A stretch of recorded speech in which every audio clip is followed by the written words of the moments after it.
The next thing that we look at here is more progression there on after the footers are done, kind of getting the space prepared to start with framing. You see that view out there to the lake. That opening that's here, that is where those double doors were going. And so that's the control room on the far side of this photo. And then you kept sending me photos. Like I love getting the updates and it's exciting to see it come to life, because we were designing for quite a while. I kind of skimmed over that a little bit, but like there was a lot of design work that happened before anything could get fully framed up.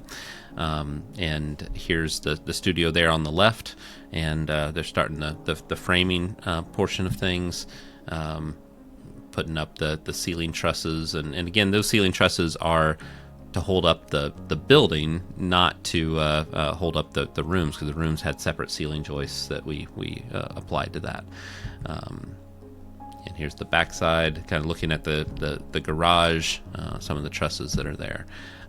One of the big things that we had to plan ahead for was all the conduit runs, and this is a big part of the process. Is that we've got to we're creating these airtight, waterproof rooms, and then we got to get cables from one spot to the next in some way. And so since we were pouring a slab in there, we ended up running the cables in conduit underneath the slab. And so all these green and red and blue sections here are all conduit. So we have a trough in the front.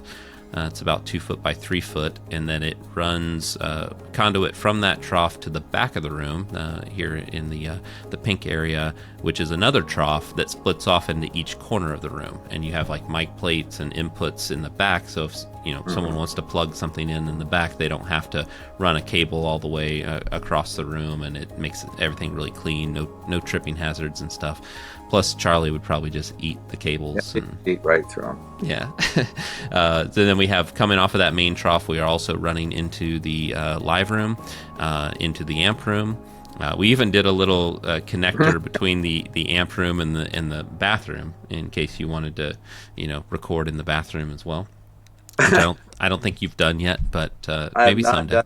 It's potentially useful as a little echo space, but I don't know if there's going to be anyway.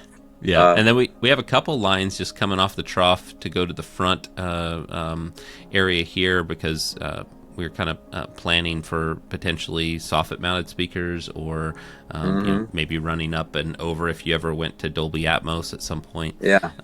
So, and then there's one line that goes out to the garage area, which then could be run up to, there's a room above this area, which is not finished yet, but we've had some conversations about doing something up there. So, so just trying to future-proof things, and try to make it that it's you're not handcuffed into like one thing. Well, we did future-proof it because it's wired in every which way direction. Yeah. And these are just some photos that you sent over as they were laying out the conduit. And so you can see that the trough here on the left picture where the mix position is, and those conduits starting to be run. Notice too that you don't just do 90-degree swoops up. It's kind of a more gradual and coming up at more of an angle. You see that in the center picture really well as it comes out and over.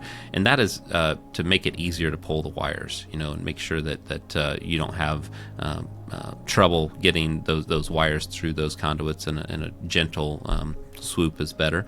But yeah, these troughs were put into place. The one in the center here is the back wall that goes kind of behind the couch, and it feeds to each corner. So that was kind of exciting times, because framing up the room, I'm sure it was nice for you to be able to walk in there and say, I see what kind of space. But this was the start of it, is because before the slab was poured, all this had to be run. What were you thinking when this was going on? Do you think I was crazy, or what? Or maybe the contractors thought I was crazy? Never in a million years would I think you're crazy. I was concerned. No.